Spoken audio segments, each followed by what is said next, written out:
So here with us today, we have Joanne Kenen. She's a former Politico editor and current journalist in residence at Johns Hopkins School of Public Health. And here on the screen, can you hear us, Josh? We have Dr. Josh Sharfstein. He's a physician and the current Vice Dean for Public Health Practice and Community Engagement at Johns Hopkins School of Public Health. Did I get that all right? Good. And so they are two of the authors of Information Sick. It's a book about how journalism's decline and misinformation's rise are harming our health and what we can do about it. And we have a really fascinating conversation for you guys here today. I'm going to move over there. Can you hear me from this mic? Okay, great. Well, thank you guys so much for joining us today. I've been really, really looking forward to this. And I just have to say, like, as a reporter, I mean, this was just like such a fantastic resource. And I couldn't recommend it more to everybody in the room, and I'm not just saying that. Just to begin, I mean, in my career, I started out in local news. So I've seen how like strains on local news make it difficult for your paper to sort of be the authority in a city, especially during the pandemic, when you're working under strained resources and strained budgets and stuff like that. And then I moved to the tech team at the Washington Post, where I covered Elon Musk. So I understand misinformation and how it spreads. What I thought was so great about this book, and what you guys did very poignantly, is you brought those two forces together of how, how the impacts to local journalism over the last, decade have created this information gap that have like led to this spread and proliferation of misinformation, particularly when it comes to health. And, it's something we all saw during the pandemic, but I thought you would put it together very poignantly. And so to begin, I would love, we were talking before this about, there's an anecdote that you guys start the book with that I really think encapsulates this all very well. So I will hand it to you, Joanne, and this passage. If you want to just give like a quick little intro to what we're going to hear. So I think also Josh and I have both done Zoom presentations together, and we've done in-person presentations together. This is the first time we're doing a hybrid, I think, and I'm not sure if he can see us that well, but okay, he can. So we'll do, and I have to I need a chiropractor after we're looking at where he is. We'll do the best we can to keep it smooth. We work really well together, so that helps. And I just, theoretically you end with solutions, and we will talk about solutions, but I want to start with one solution, which is AHCJ. So obviously you are all here, but it is so hard to juggle everything you juggle. All of us have more on our plate, and the plate shrunk, and the meal or the tasks have increased, and the environment in which we work is harder. So, tell your colleagues about AHCJ, take advantage of AHCJ. Part of the solution of learning to do your beat under these really difficult circumstances is taking advantage of opportunities to get smarter. And all of you here did that. And, Giddy and I are probably the longest members in the room, like, I don't know, 15 years or something. And I know people I wasn't part of the founding, but this is part of the solution. So let's start with that. Okay, I'm just going to read the beginning of this. In April 2022, National Public Radio, NPR, told the story of a mom named Stephanie and her two daughters, Lori and Vicky. Stephanie had been an attentive parent who took her daughters for regular doctor's visits and made sure they were fully vaccinated. Lori and Vicky grew up healthy and eventually started families of their own. Just before the pandemic, Stephanie began to forward videos to Lori and Vicky, strange videos. The topics included JFK Jr. is still alive, reptilian aliens control the government, After the big pandemic began, the videos she sent claimed that the new coronavirus was a hoax. According to NPR reporters Jeff Brumfeld and Meredith Rizzo, quote, when the COVID vaccines came along, Stephanie absolutely refused to get one because she falsely thought the shots contained tiny microchips. Moreover, she began avoiding her daughters who had gotten vaccinated because she believed the false information that vaccines were being used to somehow spread COVID. When Stephanie became ill with COVID-19, she turned to unproven drugs promoted by the conspiracy videos she had been watching. After she was taken to the hospital, she refused treatments authorized by the U.S. Food and Drug Administration. Her daughters watched helplessly as her condition turned from bad to worse. We all said goodbye and told her she was the best, Lori said about her mom's passing. I don't believe she was supposed to die. I blame the misinformation. So on one hand, we all know that story. We all heard it a lot, and yet it still packs a punch, right? We still read the book with it because it's still with us. And we see it, let Josh take it. I mean, that anecdote is something we're all quite familiar with, coming out of the pandemic.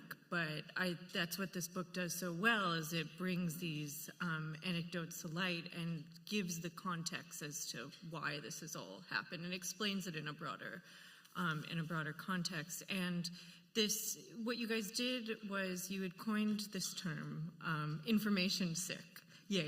And I want to throw this to Josh. I mean, what does it mean to be information sick? And something we had talked about was how information has become this social determinant of health. Can you explain that a little bit more? Well, I think typically we think of social determinants. First of all, it's great to be here with HCJ, a group that I've admired for a long time and been to a couple conferences over the years. And it's always fun to talk to journalists about anything. The term, reflects the fact that information, when I was a public health official in Baltimore, the health commissioner, it was sort of a story of how to get information to people, how do we get good information to people, how do we issue press releases or do interviews or meet with community organizations to give information to people. That was kind of the paradigm that we were in. But of course now people, through their devices, have access to all kinds of information. And while before we were dealing with rumors and sometimes, different challenges that would come up, now every single person has their own information environment that they've created for themselves, directly or indirectly. They may be part of a WhatsApp chain. They may be just scrolling on TikTok. There are all kinds of ways that people get all kinds of health information. And so information has kind of moved from maybe a tool of public health or the context of public health to really being a determinant of health. And I think when we say information sick, we intended to mean it for that term to work at two levels, both individuals who, because of their information diet, have, consumed information that points them in a direction that is not healthy for them, like the terrible story that Joanne just read, but, there are many others. People turning away from cancer treatment, people refusing to be vaccinated, people who are misled about going to the hospital, all kinds of different things, or even I think Joanne and I have said that if the tobacco wars had played out now, there would be influencers, saying that 2 packs a day is good for you. And people would be, getting that information. So the information environment that people are in can make them sick, but it also refers a little bit more broadly to the state of health policy in this country, where it can be very hard to determine what's a solid, trusted source of information, where processes have been totally upended, and where standard authorities for health information may be saying things that are very much questionable. And so that creates a real confusion around policy that I think has led to a lot of the challenges that we've seen up to and including the decimation of science-based agencies in this country. So information sick works at different levels, and it's a concept, obviously, a little bit of a simplification of how we try to get to some of the issues that concern us in the book. Yeah.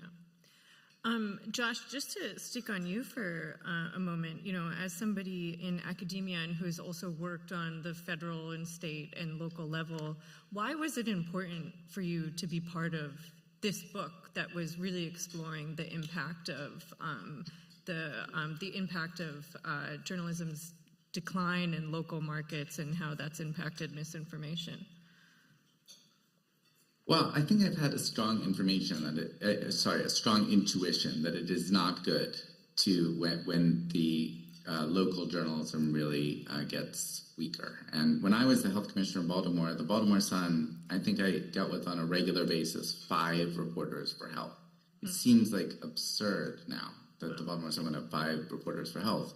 And they might have had more, but the 5 that I was talking to about public health, Jonathan Bohr, pretty much just covered HIV. And that was incredible. I learned a lot from them. I appreciated what they were finding when they wrote a big story about something. That gave me an opening to actually do something on that issue. As long as you can get over the fact that it's not a personal criticism, you can say wow, look at the facts about infant mortality. It was the Sun's reporting that helped us launch a massive infant mortality program that's been incredibly successful and turned into a national model. And of course, some conversations with reporters are harder than others from my perspective, but in general, they're incredible opportunities. If you're in health, I'll just say this other point, it's not like there's a natural base, there are no real, there's no, public health doesn't have a lobby. Most people, don't really think about public health because it's already protecting them. The media and the relationship with public health agencies can be incredibly productive for the public health agency, even if, the stories aren't necessarily good news.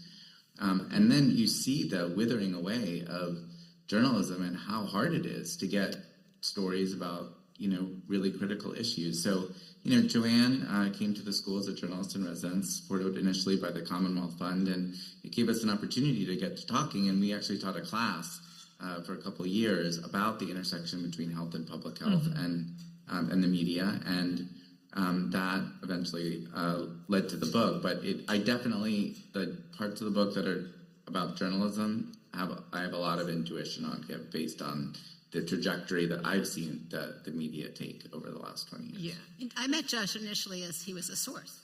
I mean, I don't know how many years I've known Josh, but lots. And he was a source. And he's someone who worked federally and the state and the city. And he would talk to me and he would explain things to me, because we all need sources that we can ask, not the smartest questions of, because we have to you can't be afraid to ask a question that shows you don't know something, because your job is to learn it and learn it accurately enough that you can explain it to others. Yeah. So Josh was very savvy about media. We used the Baltimore Sun as one of the case studies in the book.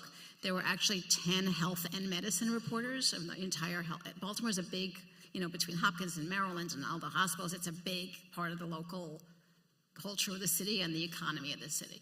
So they had 10, at a peak, they had 10 health reporters, 5 of which Josh talked to, because they were covering the department, were related public health issues. They're, depending on the day of the week, they have 1, 1.5, or 2 now, which is quite a decline. And the Baltimore Banner, which is the nonprofit alternative, the independent, has more, including several. I don't know how many they have now, but several, including several formerly from the Sun, and won a Pulitzer this year for their health reporting on opioids. So that's sort of a tragedy of a great, the Sun was a local paper, but it was nationally known. They had foreign correspondents, they had national correspondents, and now it's this little shriveled thing. And so the hope is, there's still good journalists there, but economically, and their owner also was someone who has a political agenda openly. Mm-hmm. So, really sort of watching how the Banner develops will be, we write about all that.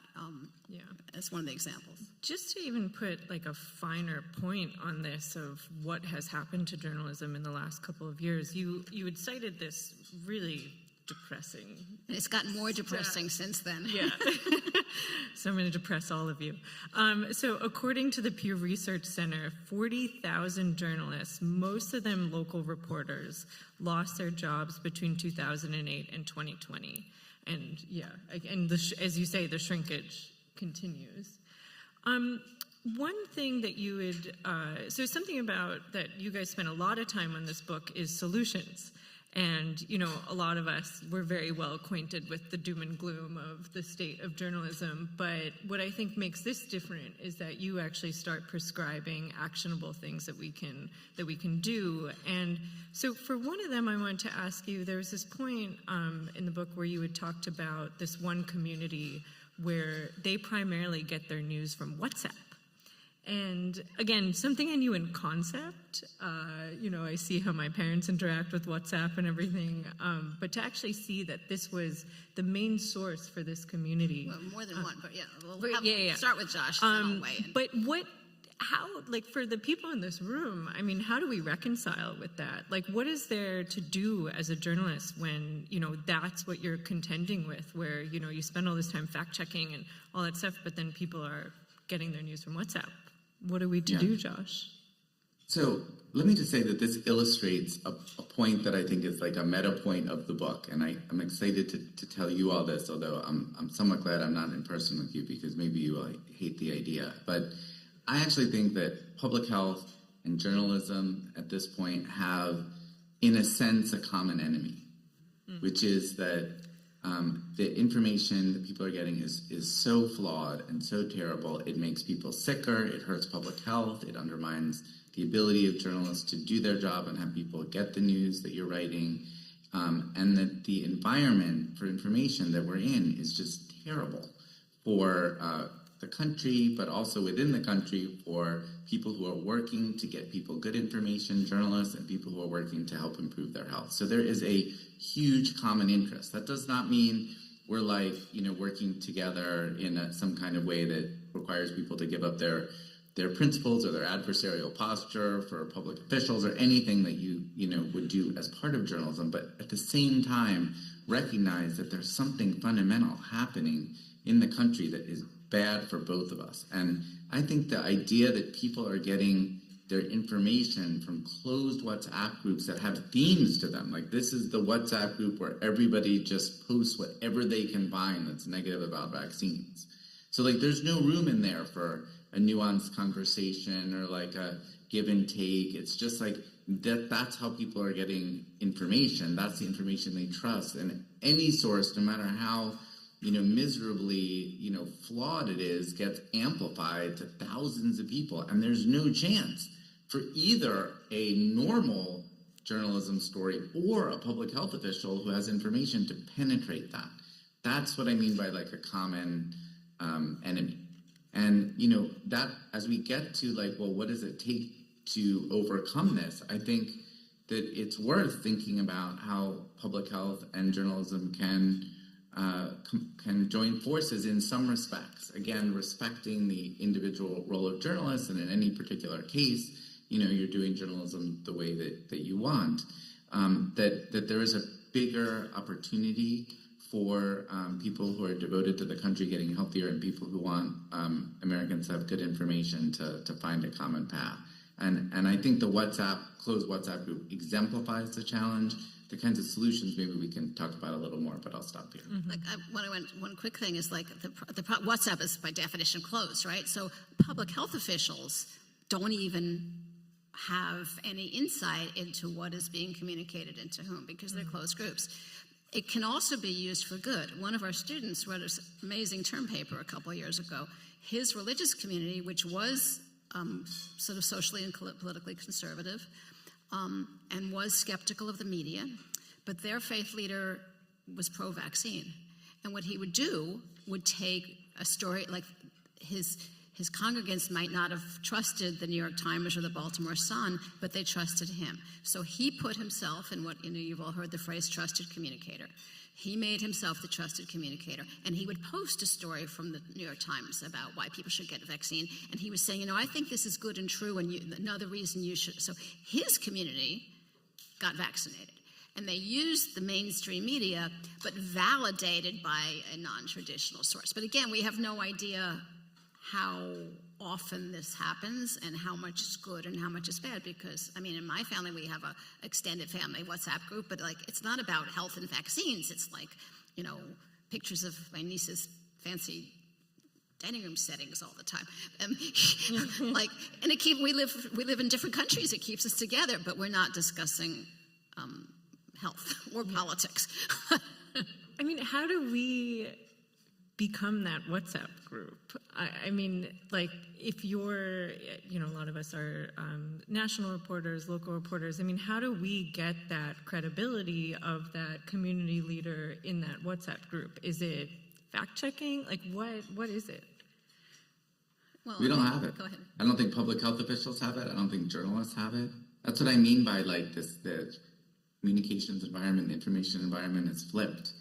And so it's, first of all, I think it's really important for others to give us, you know, to create space for us, like in that example.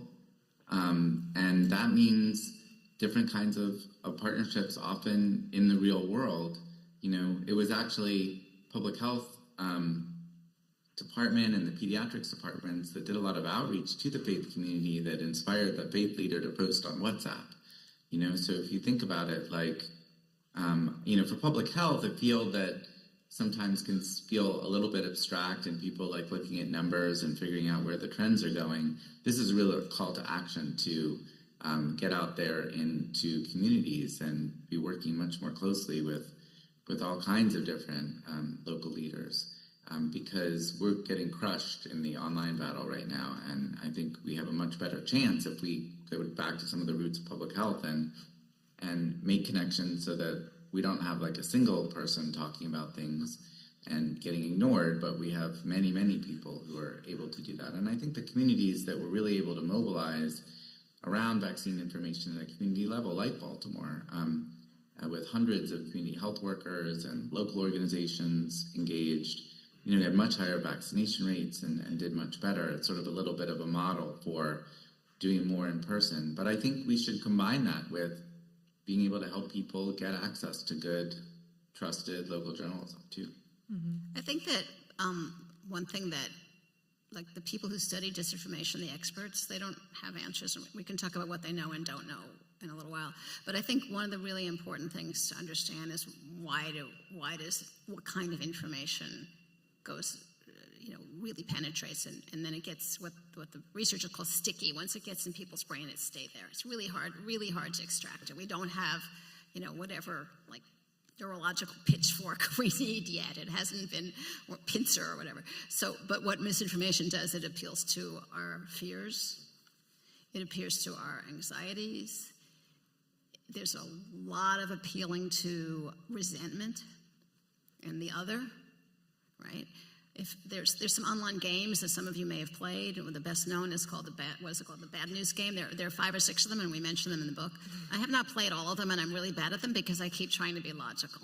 Like, I wrote this book, I shouldn't be logical, but like internally, I seem to be a logical person. I'm only somewhat illogical. Like, I'll look at these games and I'll say, well, this is too straight. This isn't it. That was just so crazy, no one could ever believe it. I'll go for the middle one. But no, it's always so crazy that no one could possibly believe it. And think about things that were said about the vaccine. You know, the parasites, the microchips, the changing our DNA. And, you know, okay, the RNA stuff, maybe people don't understand genetics. But public health did a really bad job of, once that got in people's heads, public health never figured out how to get it out of or science or medicine. So, you know, it's hard, because if you think, okay, when as a society have we been anxious, resentful, nervous, fearful? There's nothing riper than a pandemic, right? I mean, find me someone who wasn't at least a little nervous, and most of us were a lot nervous, and health reporters who really understood how bad it was were extremely nervous, right? So we're playing, you know, it's like news versus people's guts. And the bad part of people's guts, you know, all of us have negative emotions. That's part of being human. But the people behind the misinformation, and for some cases is ideological. They actually believe what they're writing. In some places, they're making money off of you, right? they're selling stuff. The business. Right. Yeah. And even the stuff that's less like the wellness products that may not be harmful, like these ridiculously priced skincare things that teenagers are buying, that's not going to harm them, but they really, it's also not giving them the benefit they, spending their parents $25 on something that is not going to, solve their life. So we're sort of up against a lot of negative stuff. I think the answers, and we should talk more about this, is that I don't think certainly right now there is no one answer. Mm-hmm. There's definitely not one answer. A lot of it is things that public health has to communicate better, including, I don't blame public health for everything that went wrong in the pandemic. They made mistakes, but they also did get a lot of things right and tried to do the right thing. They called it the novel coronavirus for a reason. We had never seen anything like it. It's a complicated virus. It attacks all parts of our bodies. It causes long COVID. People have all sorts of, lingering miscellaneous stuff. That's the technical term. Yeah. The fact is that we got a vaccine so quickly was amazing, amazing. And Operation Warp Speed worked. But because of all the other overlays, we lost sight of the successes. Yeah. And, but the two things that are really important, because we have forgotten this, and they're really important, they tie into what Josh said about the successes of public health. At the beginning of the pandemic, if you look back at the opinion polling, we were united as a country. Republicans and Democrats and races and religious groups, we were united as a country. Like all the polls at the beginning, we were all pretty much on the same page. Quite a bit of unity. A lot of Pew polling. There's a lot of polling. That obviously did not last. But the other thing was the primary vaccines, not the boosters, the official, we closed the racial and ethnic gaps, really close. Some of the minority groups were higher than whites because a lot of Southern whites didn't get vaccinated, or if they were below, they were only a little bit below. They were a drop, so they were all pretty close. So now it got much worse. Our disparities are quite bad, but we had a victory in that because there was great community partnering and there was great community outreach, and public health did partner with faith leaders and community leaders and and positive influencers who were outnumbered by the other who's. But so Josh is when you talk about what a solution, those partnerships were a really big part of this. Doing vaccines outside the church on Sunday morning or right after church on Sunday morning, in the parking lot, was done in some communities. The good guy WhatsApp, again, a faith leader who had been reached by public health in a way that, because it's on WhatsApp, we're not really sure how. But so those things do work, but they have to be maintained. They have to be done over and over and over and over again. Mm-hmm. The good guy WhatsApp. That's also the. Well, the student. I found it you don't always get mesmerized by your students' term papers. Josh has read more than me, but I have figured that out. That one was just fantastic. I still think about it. So, what you guys talk about here is there's really there's three groups. So there's the group of people who are inclined to trust public health officials and the scientists, and then there's the second group, which is inclined not to trust. But then there's this middle muddled group, middle. The muddled middle. I just want to read a quick sentence from here where you say, it's this middle group, people who have doubts or fears or questions, which can be both reasonable and understandable, but who haven't slammed doors shut. That is, for now, the richer target for credible, accurate messaging. So is this like mushy middle, or muddled middle, like who we should be, either way, who we should be aiming our stories and our work toward, or? I think it's more of a public health thing than for a journalist thing, but I'll say something quickly and then Josh. I think it's a fair question. Because people who are really distrustful of public health officials, I'm not sure they're subscribed to 4 daily newspapers, major daily newspapers right now. I would guess they're probably getting their news from alternative, major way sources. And again, this gets back to my point that it's common challenges. Maybe common enemy is the wrong phrase, but common challenges that we're facing. And I think that this is a good example of that. I mean, because that data came from KFF polling on the vaccine tracker, which many of you probably followed during the pandemic. And there was a certain group of people who couldn't wait to get the vaccine, right? And there were certain people, I've never found the right phrase, the adamant, I sometimes find myself, over my dead body, but that's like an awful way of describing it because in some cases it was literal. But the people who just were not going to get a vaccine, there was a slight downward tick in that group because of job mandates, so they had to. But that group stayed adamantly opposed. That didn't really, it was about roughly, I don't remember the exact number, but 25-ish%. And the middle, the ones who weren't sure started out at again, I haven't looked at the exact number for a while, it was sort of like 21, 22%, and it dropped. It dropped by 5 or 6 points, so it really dropped. So we reached the people who can be reached. So, I think one thing that as we cover these kind of issues, hopefully not a pandemic too soon, but as you cover things that people are, you have to write for an audience. Again, the real hardliners are probably not reading you. They're getting their news from, some, Discord or whatever. Understand that take the time to explain things and to understand that some of the fears are understandable, right? It was a brand new vaccine put together. The flips, Trump kept talking about how fast he did it. And he's right. Warp speed worked, but that also created the seeds. He didn't say, we got it over the finish line really quickly. But by the way, this RNA technology has been researched for more than a decade, and that's not brand new. What we did was, customizing it for this disease and getting it to you safely fast. And I don't fault him for not thinking that through because we didn't really understand how the vaccine thing would be played out. We thought people would embrace it the way they embraced polio. Our kids were stuck at home and we were all panicked and people were dying by, huge numbers of people were dying. I think we thought that there'd be more widespread relief when in fact it was part of society was relieved. So, I think that's sort of explaining should we have all written, Warp Speed was really successful and added that sentence ourselves? But people are worried about the speed of this. It actually, some of that didn't become clear until afterwards. That's what people thought. If I could jump in for a second, in public health, we have to be doing public health for everybody. We're not ignoring people who are, hardened in their beliefs, but the approach has to be somewhat different, and it's much more challenging for people based on their information environment and what they've come to believe. I think one of the really important insights, and I'm sure this applies to journalism, is that, where people are getting news, how they're getting news, the kinds of questions they're asking, it requires different approaches.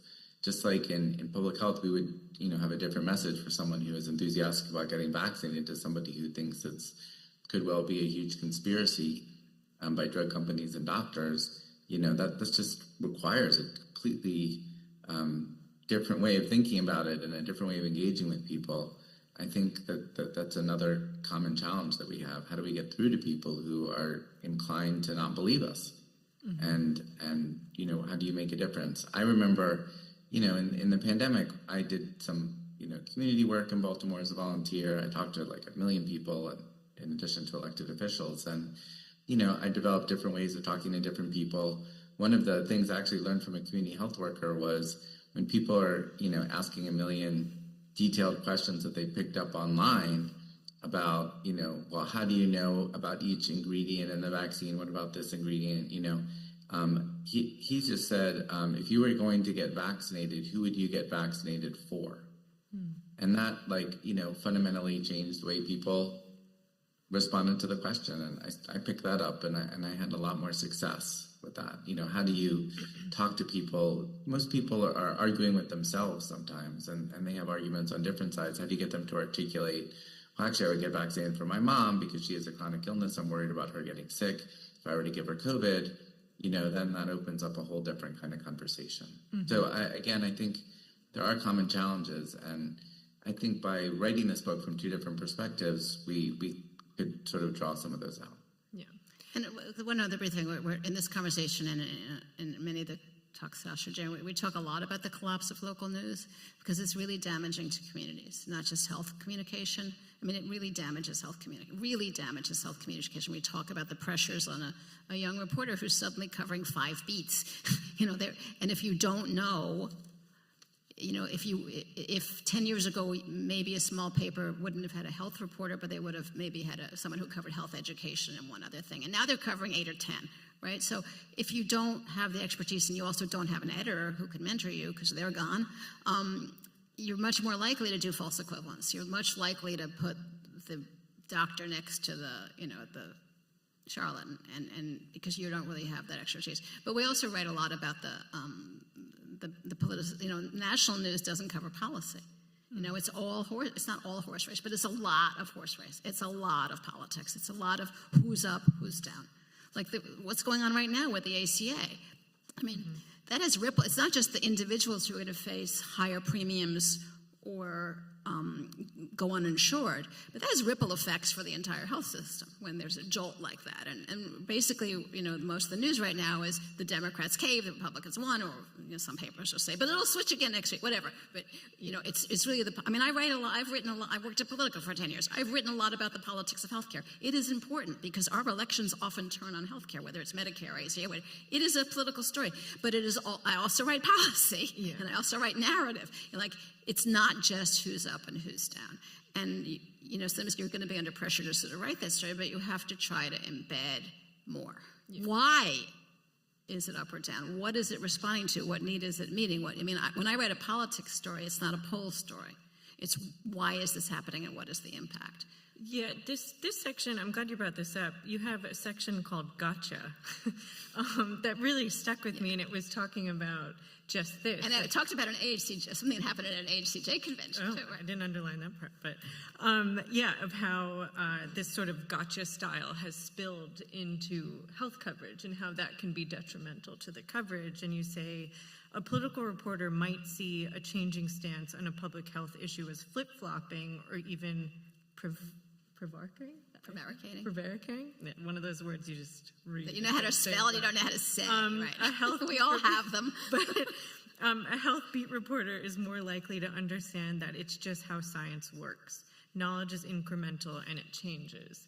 And I want to move on to the solutions, but just to stick on this for a second of how knowledge is incremental and it changes. I can imagine from the public's perspective during the pandemic, there was all this sort of the shifting guidance and, how do we contend with that as journalists? What is sort of the best practice for us as reporters? I think that we often, just as public health, I think that was one of the public health failures. They failed to explain adequately enough. It's not that they didn't mention it, but they didn't do it well enough to get through I'll the just public. jump in and say, I think that it takes two to tango on this. I think there were a lot of people who said this is what we know and what we don't know, but that might not have been covered that way.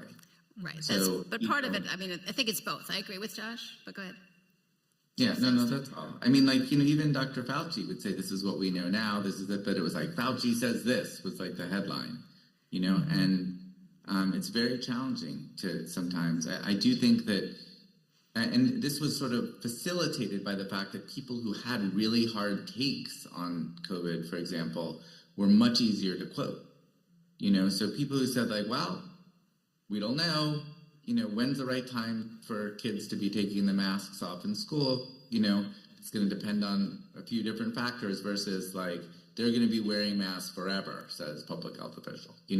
So it's who's getting quoted, how they're getting quoted, and so I understand it's more engaging to have a pretty hard take or to just describe it as this is what's being recommended now. I think that one of the challenges is in the scramble for getting a good headline in news, some of that nuance can be lost. I won't deny that. No, we've had editors who were saying information a little too confidently, but they got their views went up. They were just so much more popular than people who tried to be a little bit more nuanced. Yeah, right. Nuance is hard. I've been an editor, I've been a reporter, but your editors try to get you to lean in, and you need to lean in enough to get people's attention, but not lean in so far that you fall over. Right? And I would be the, at Politico, I was the intermediary between, we had a very large health team and a very good health team. But I would have political editors who wanted, and I went back and forth, and I was there a long time, and I liked it there. But I would have people on the politics side who wanted me to push harder, and I would, they would say you're being too cautious, and I would say I'm being accurate and I'm being responsible. And sometimes there were difficult fights. Not fights is too strong a word, but sometimes there was some. They want you to go, you need to get read. You need to be interesting enough that people will read you. And you're a journalist, you're not a PR person, right? Yeah. And a little bit of provocation, when the headlines can drive you crazy, right? But that sort of, yes, you need to do something that gets people to read you, otherwise why bother? And yet you will have to sort of not cross that line of being... You have to be responsibly provocative. Yeah, and therein lies the biggest challenge. I have a million more questions, but I imagine we've gotten a million audience questions, so. Okay. I don't think so.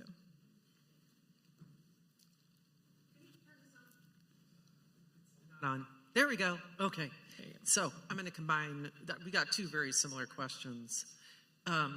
So a lot of people promoting conspiracy theories and stirring distrust of medicine are actually making millions on so-called natural and unproven treatments. What should journalists do to make this financial connection more well-known? I don't think we always know an individual influencer what their economic input is. I mean, some of them don't really make a whole lot of money, and some of them make a lot. There is a report on the disinformation. I think it was the Disinformation Dozen for the Center on. I might not be getting the title totally right off. I think the Center for Combating Digital Hate, is that the name of it, or something like that? And they've looked. The top ones make a lot of money, like a lot, like way more than all of us put together. Multi-million-dollar fortunes on promoting, stuff that's either outright harmful or useless, right? Or marginal, or we don't know because a lot of it's never been tested, right? So there is big money in there. In terms of individual influencers, I think we can't write that so-and-so is making X amount of money. Yeah. But I think we do need to point out more routinely as our B matter or as our, our cliches that we always include in our stories, that this is, they're paid for this. Can I add something? Josh, you want to add on that? Or? Let me just... No, I think that's a good area for journalism. Yeah. Is what I would... To add to that question, how much attention do we give to these, to these influencers who are promoting these unfounded treatments? Because something that I've struggled with is like, okay, you have this person with a huge following who is elevating this harmful treatment. Should I be giving them attention on that? How do you grapple with that as a journalist? I don't really write about. I write about misinformation rather than usually not so much about specific influencers or highlighting. I don't want to amplify incorrect messages. I write more about the phenomenon and some of the messaging rather than talking about so-and-so is saying. And it's also hard for us to know someone's motivation. Someone who's making money may truly believe that, a lot of people have been harmed by healthcare, right? Our healthcare, whether you're harmed financially or you're harmed because the doctor or clinician made a mistake or you're harmed because you had to wait 2 months to get an appointment or, on and on and on. And we do not have a perfect healthcare system by any stretch of the imagination. So you can, and even if you, basically still go to traditional medicine, you might not have 100% trust after a certain point. You might know that mistakes are made. That these people who are, again, it's playing on our fears, right? I'm afraid I will have a huge bill that I can't afford. I'm afraid that I can't get to the doctor in time. I'm afraid that the doctor won't diagnose me properly. I'm afraid of blah, blah, blah, on and on and on. And, I've had painful, horrible experiences trying to get, care for a dying parent. And good care, I should say, for it. It got resolved, but some real nightmares. Yeah, so it makes sense as to why people are sort of attracted. Right. So healthcare has to fix a lot of things because this distrust problem it's not just in us; it's in our whole society. We're torn apart, right? And the influencers are like, I was just saying. yeah.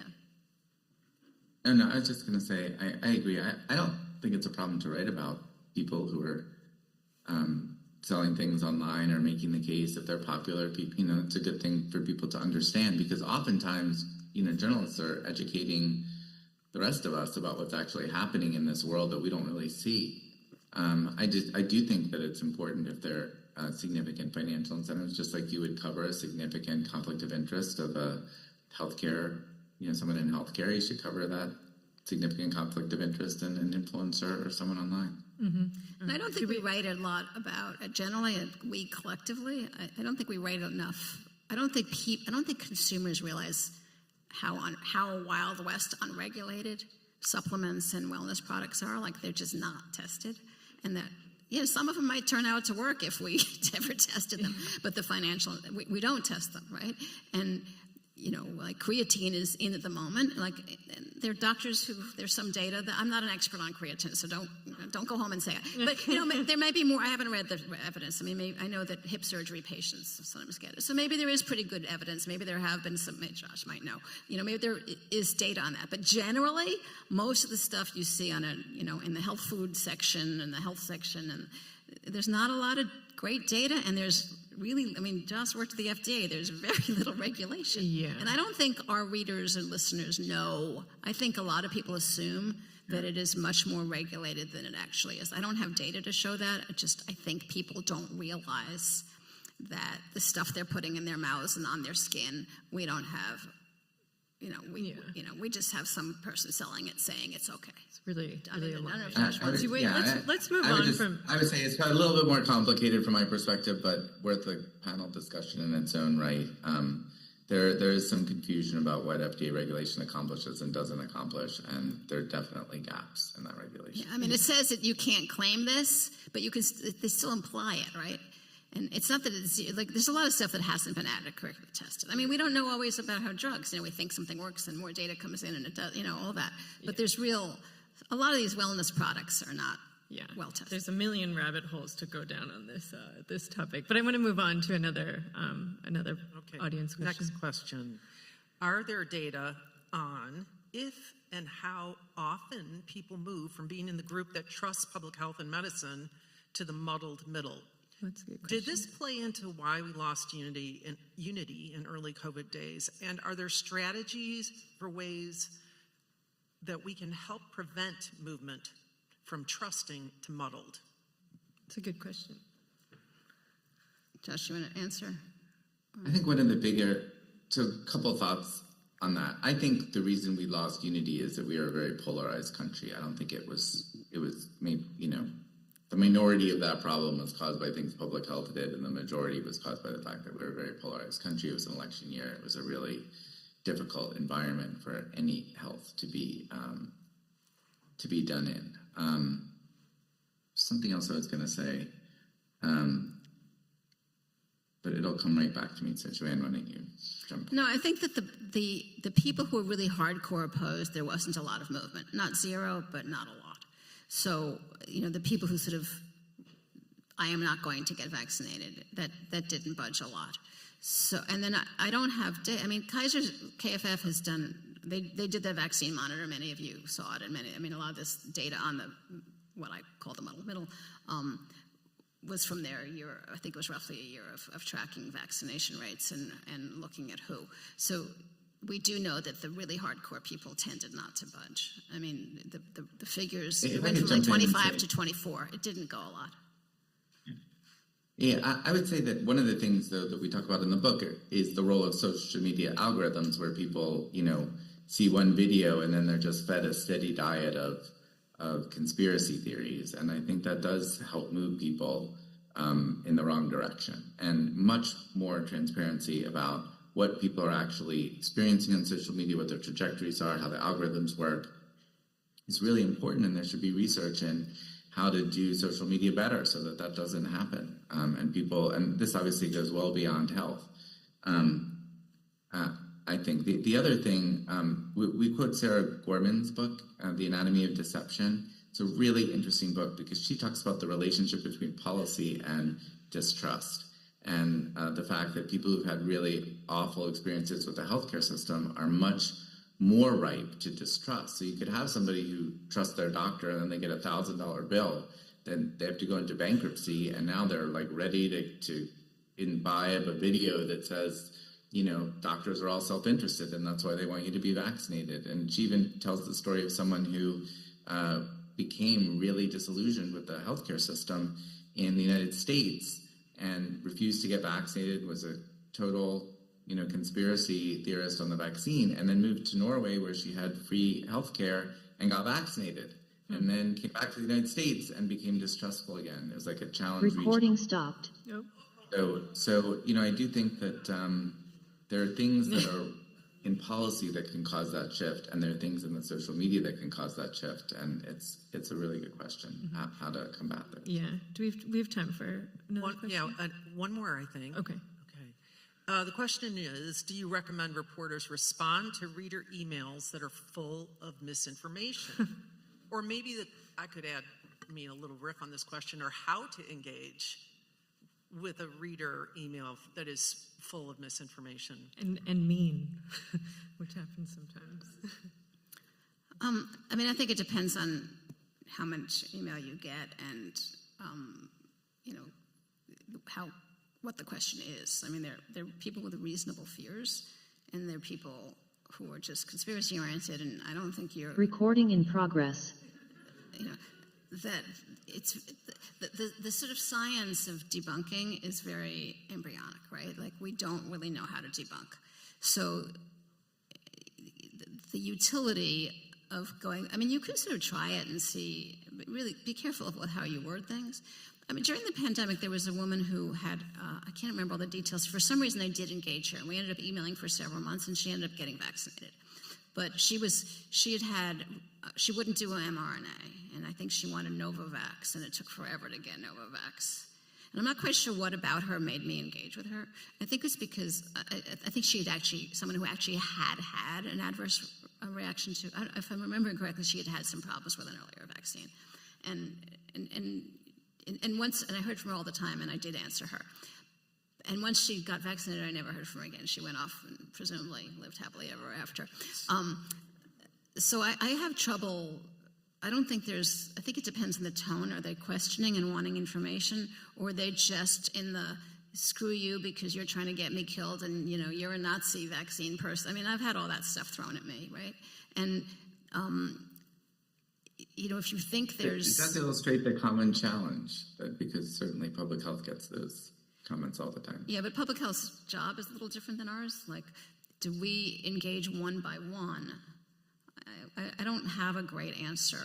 I don't think there's a lot of utility in people who your instinct is it's just going to be a shouting match. If there's somebody who wants you to amplify on a fact that they didn't understand something you wrote and they want you to explain it more, you might send them to a place where where most of us are not scientists. You might send them to a source, maybe not the CDC because they might shut down, but maybe a local university they would have more trust in. Go ahead. I think that the science is embryonic, but that people can be very effective one-on-one. So the question, I think, is then, how do you say to somebody, you're wrong, without... I think one way to without saying you're wrong. Right. And so the trusting news... Here's the information on this topic that I find compelling. Right. The trusting news people are using the word rumor. Mm-hmm. We've heard that rumor too. I've heard that rumor too. Turns out that's not true. Right. And that seems to be very effective with some people. Yeah, that's a really good point. I think we got to wrap up soon. Before we wrap up, leave us with something empowering. I think I'm not. It's all very depressing, but it's great. You guys did such a good job. Josh can say something. For a room of reporters and people in the news business, you guys outlined a bunch of solutions and ways that we can move forward. What do you want to leave us with, Josh?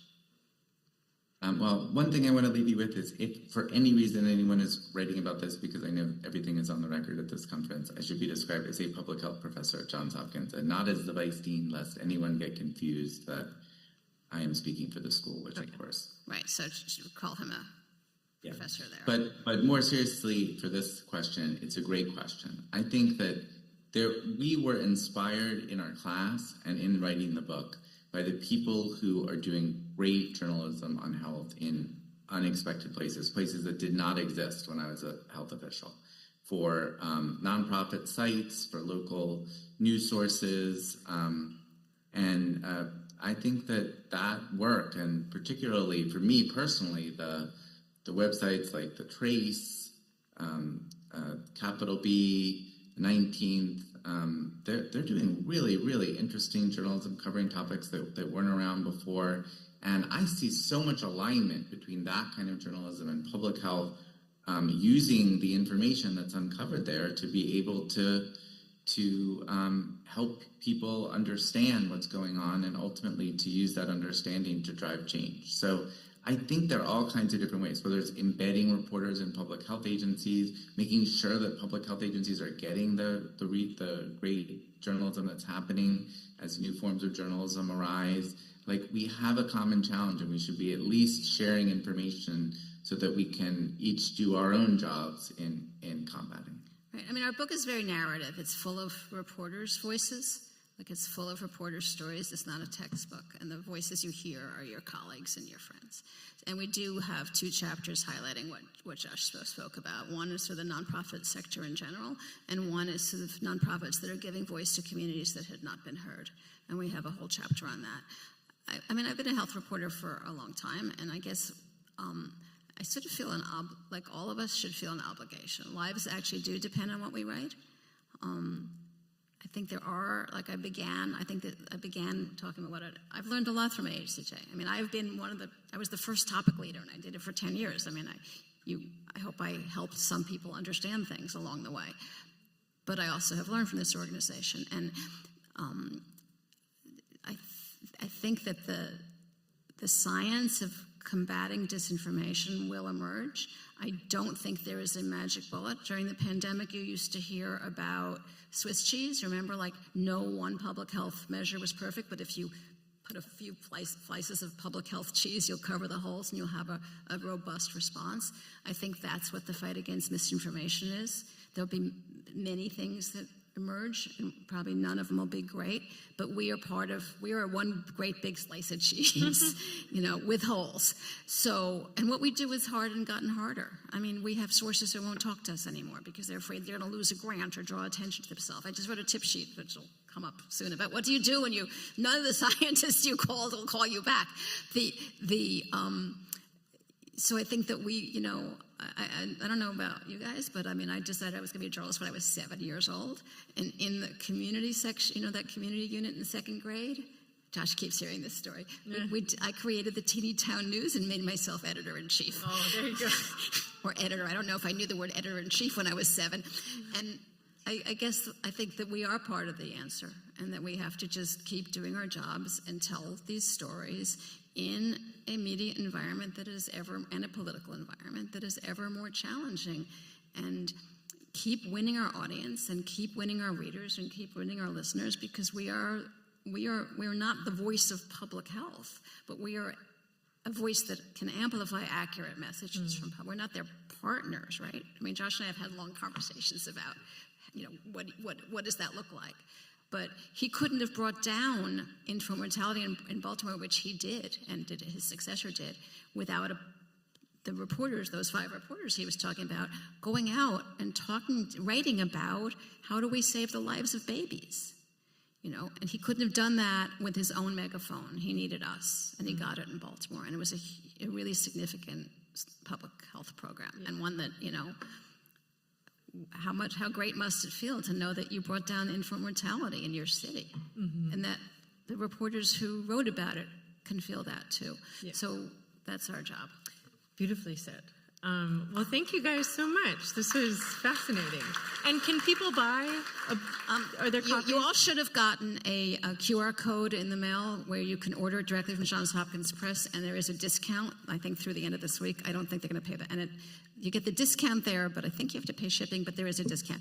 I have a small number, and anyone who brought them with you, we can sign them. I have a small number for sale that would be outside. I just had like a dozen or so, but that's what we've got. But you can order it on Johns Hopkins University Press. You can order it on Amazon. Those of you who are still shopping at Amazon, it's coming back in stock, but there's about a 2 or 3 week wait, but you will eventually get it. Not all bookstores carry academic press. You can order it from those of you who want to support your local bookstore, you can order it from your local bookstore. All right. Thank you guys so much. Really appreciate it. Thank you so much.